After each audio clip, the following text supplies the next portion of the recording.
Spirit is an indie-developed game coming from South African developer Dark Faction Games. It has a whole bunch of potential. It's an action RPG with a bunch of different roguelite elements in it, but before you crawl through those dungeons, before you explore that forest, it's time to talk to the developer about gameplay, about the story, about the inspiration behind everything, because why not get a little head start in this game before it launches? So without further ado, before we waste any more time, let's talk about the game, shall we? Tell me about the studio. So Dark Faction Games, when did it start? Why did it start? What was the drive to create the Spirit? I've been making games since I can remember. I think I was like 12 or 13.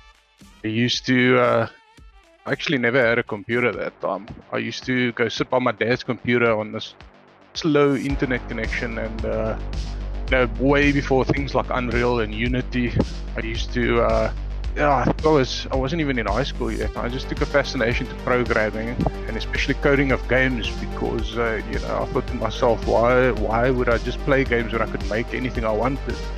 And from there, I just used to sit doing research in my room, reading up on programming and graphic techniques.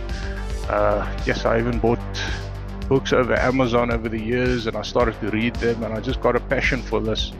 And so basically the Spirit, the idea of the Spirit, I only got about 5-6 years ago,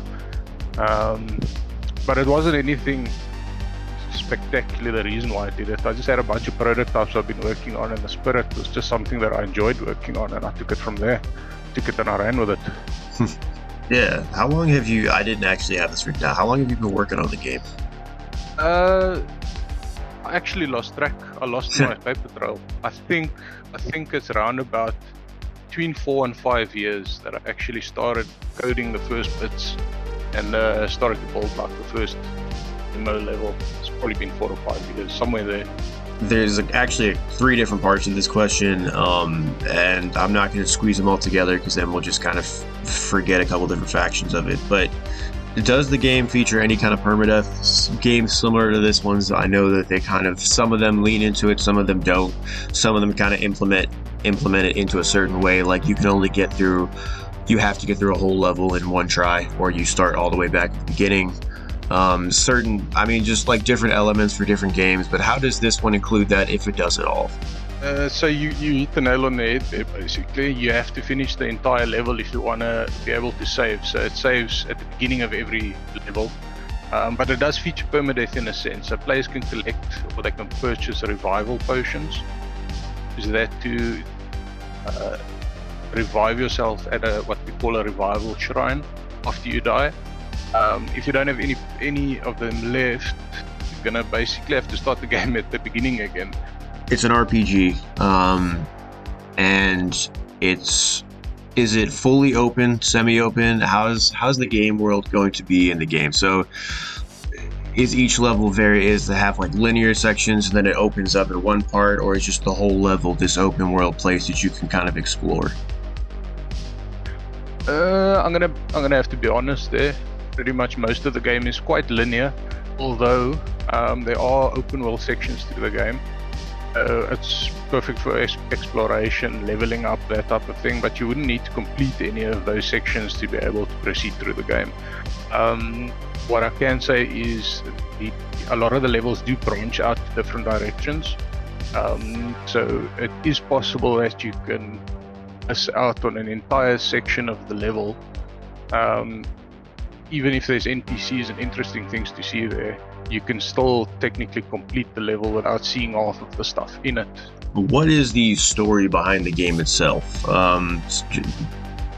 Because we were going to touch on the side quest next, but before we do that, I think it's really important to kind of understand exactly the full-on story campaign for the game itself and what's kind of driving your character forward.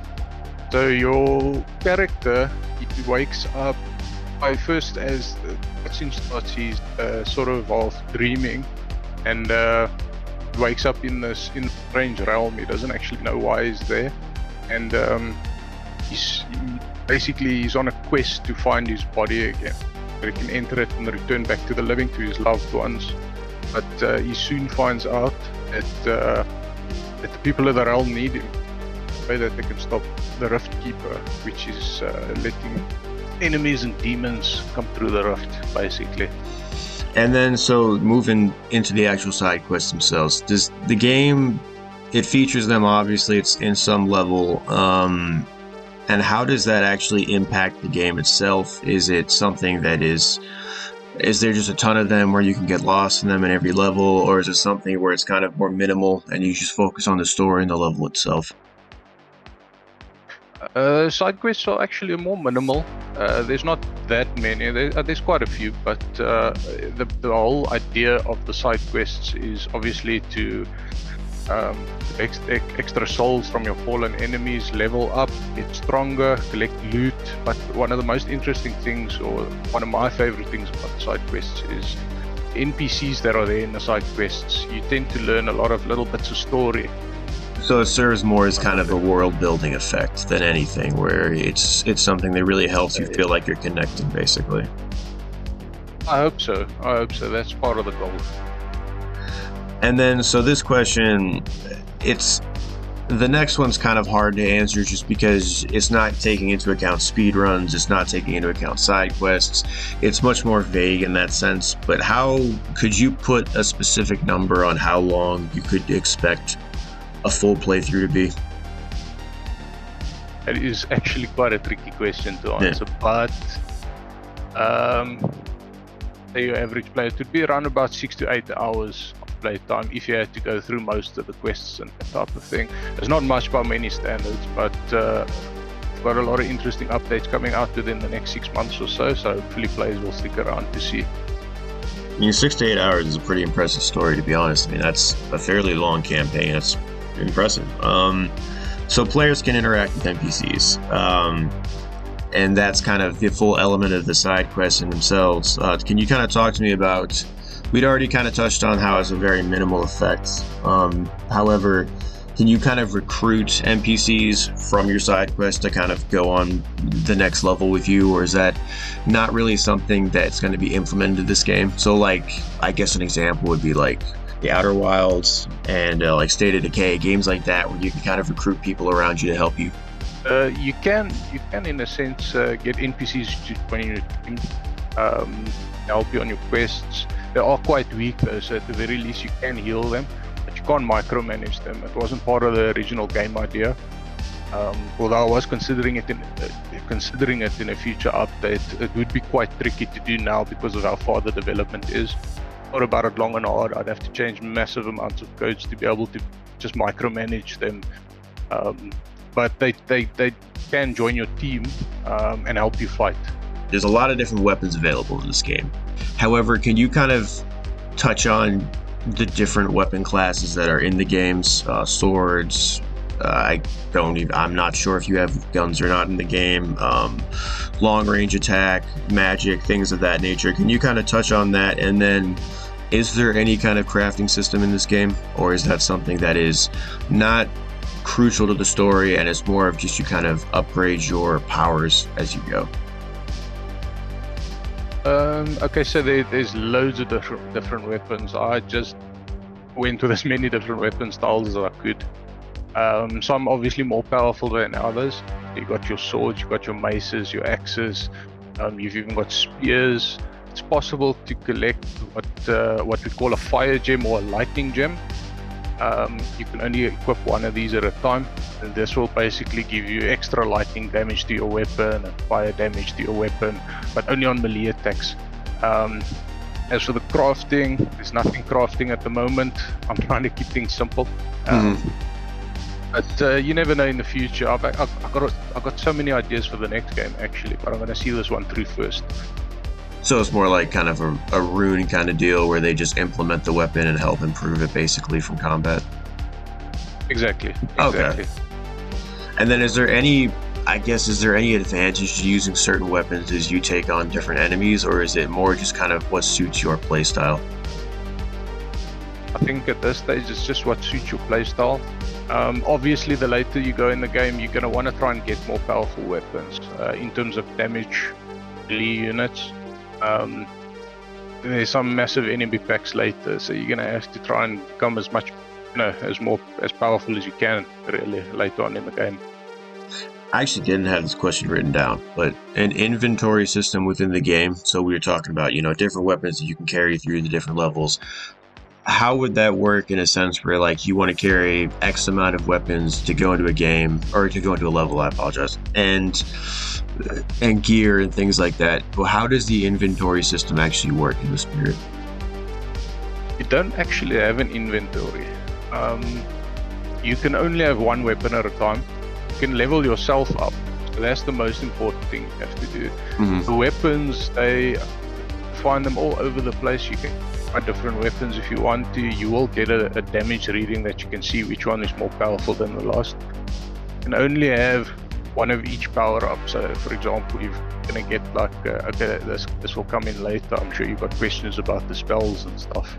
But for example, I was just trying to think what it's actually called.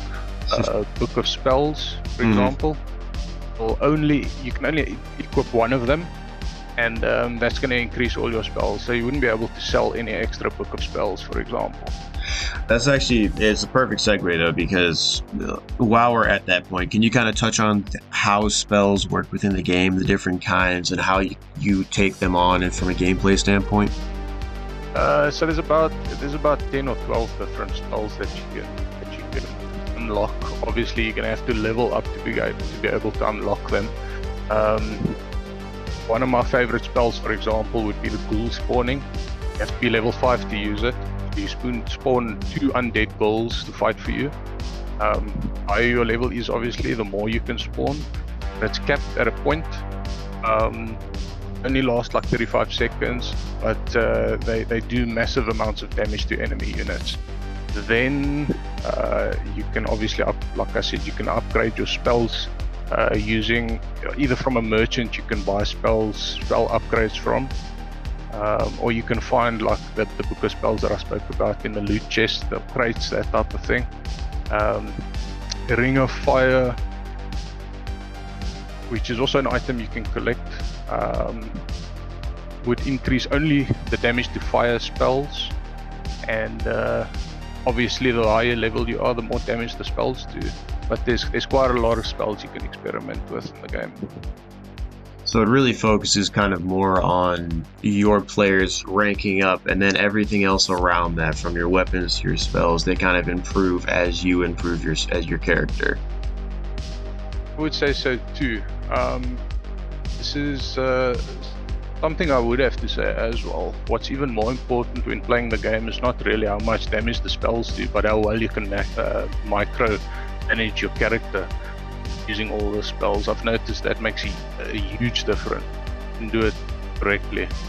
Is there any kind of skills tree, or is it more just focused on that ranking up ability? And if it is, how exactly, besides just taking on a ton of different bad guys, do you rank up your character? Well, okay, the most important thing, obviously, is when you defeat your enemies, they drop a soul. And the souls you have to collect to be able to level your character up. That's basically the core of the game. The more souls you collect, the higher level you can become, and then obviously the stronger you get. But if you could, what's your favorite part of the Spirit? I would say my favorite part of the Spirit would have to be, I don't think this is going to be a spoiler, but after you meet the Rift Keeper, you can find yourself in the Forest of Eternity, and this is basically your chance to find your soul amongst all the sleeping souls in the forest. And I just love the grittiness of the level design and the atmosphere. I've fallen in love with that. Like I said before, yes, I love making these top-down worlds. It's just something I love. And then this game, it releases on June 4th at this point. Do you plan, so it releases on PC obviously first, however, do you see yourself ever trying to port this game out, trying to get it to, say, Xbox, PlayStation? I know Nintendo is very, very well known for kind of taking on indie developers and implementing their games onto their console, so is that something you could see for Switch maybe?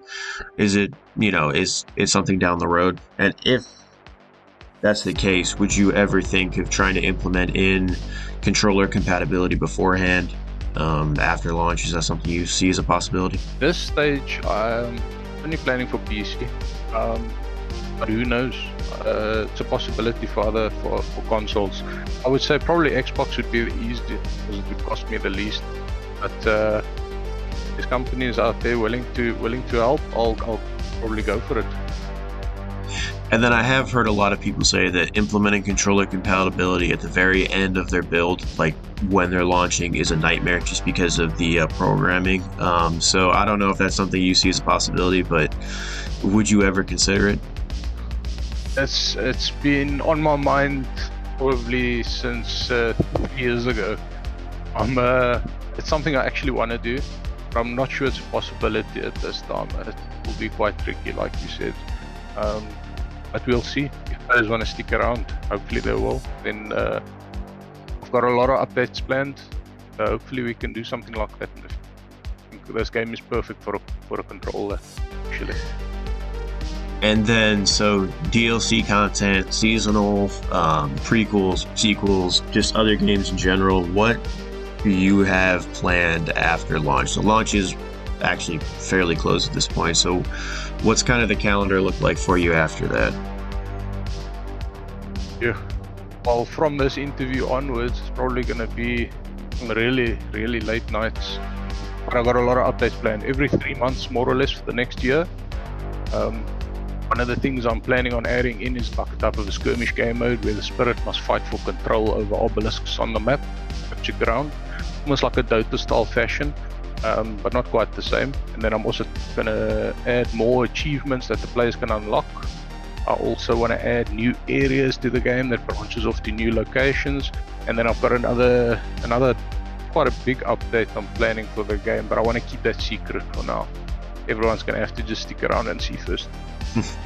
And then another question actually that I'll usually ask at the very end. Every developer includes Easter eggs in some form or sense in their game just because it's impossible not to, I guess. Is that something that you have in the spirit? And obviously you don't have to answer this question, but is it something that is implemented in there? And if so, do you want to kind of go in detail on that or keep it a secret? There might be Easter eggs. That's all I'm going to say for now. That is a fair answer. The Spirit launches on June 4th. I have all the links below. I have the Steam page below. Make sure you go wishlist it. Make sure you check out all of those channels. Make sure you give Dark Faction Games as much love as possible. The indie developer has a ton of talent, a fuck ton of potential, and he really deserves your support, so definitely make sure you do it. And make sure that you subscribe for all the other interviews, short videos, and all the other content I have on the way, because I'm always doing it and it's nothing without you guys. So without further ado, I am Nick Lehner. This is the Side Quest. I will see you later. Take it easy, y'all. When this is what? You gotta finish your sentence. Over. That's it. My sentence is over. Your sentence is what, Brian? Blue. Hey, listen.